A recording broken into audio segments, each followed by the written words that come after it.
શું છે પાછલા વર્ષની સરખામણીમાં જોઈએ તો કેટલા મચ્છરજન્ય કેસ વધ્યા?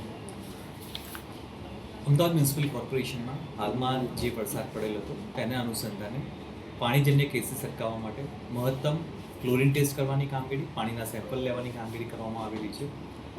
અંદાજિત ડેઇલી ધોરણે 400 જેટલા સેમ્પલ લેવલ કલેક્શન કરવાની કામગીરી કરવામાં આવેલી છે. હાલમાં જુલાઈ માસમાં 6700 જેટલા સેમ્પલ લેવામાં આવેલા છે અને 47,000 કરતાં પણ વધારે ક્લોરીન ટેસ્ટ કરવામાં આવેલું છે.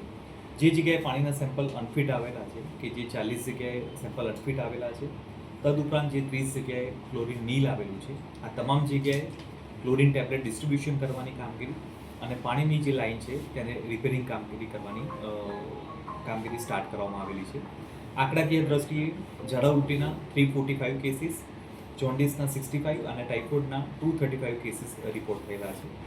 આ સાથે સાથે વેક્ટરબોર્ન ડિસીઝ એટલે કે મચ્છરજન્ય કેસીસ માટે હાલમાં રેસિડેન્શિયલ વિસ્તારમાં ફોગિંગ કરવાની કામગીરી હાથ ધરવામાં આવેલી છે.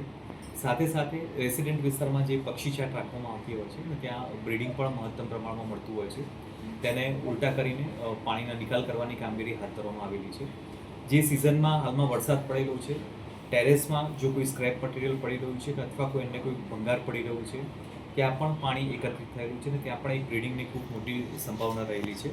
આ પ્રમાણે ટેરેસ અને બેઝમેન્ટ છે તેને ચેકિંગની કામગીરી હાથ ધરવામાં આવેલી છે. સાથે સાથે જે હાઈરાઇઝ બિલ્ડિંગનું કન્સ્ટ્રક્શન ચાલી રહ્યું છે, આવી 700+ જેટલી કન્સ્ટ્રક્શન સાઇટ છે, આ તમામના જે એના ઓનર છે તેને પણ જાણ કરવામાં આવેલી છે અને મલેરિયા લાર્વિસાઇડર ઓઇલ છે તેનો મહત્તમ છંટકાવ થાય તે પ્રકારની કામગીરી હાથ ધરવામાં આવેલી છે.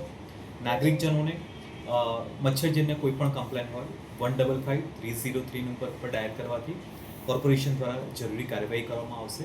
સાથે સાથે ઘરની આસપાસ જો કોઈ પક્ષી ચાટ રાખવામાં આવેલી હોય તો તેને દિવસ દરમિયાન ઉલટી કરવામાં આવે.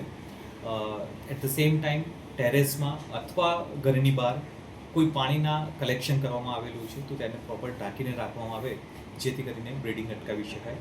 સ્પેશિયલી સ્લમ વિસ્તારમાં જે ઘરની બહાર પાણી એકત્રિત કરવામાં આવેલું હોય છે તેને ન ઢાંકવાને કારણે મચ્છરનું બ્રીડિંગ ખૂબ જ પ્રમાણમાં થતું હોય છે અને એક પાત્રમાં, 2 પાત્રમાં કે 3 પાત્રમાં આ પ્રકારનું બ્રીડિંગ હશે જે એરિયા છે તેના માટે મચ્છરની ઉત્પત્તિ સફિશિયન્ટ થઈ શકે તેટલું પણ બ્રીડિંગ મહત્તમ થઈ શકતું હોય છે.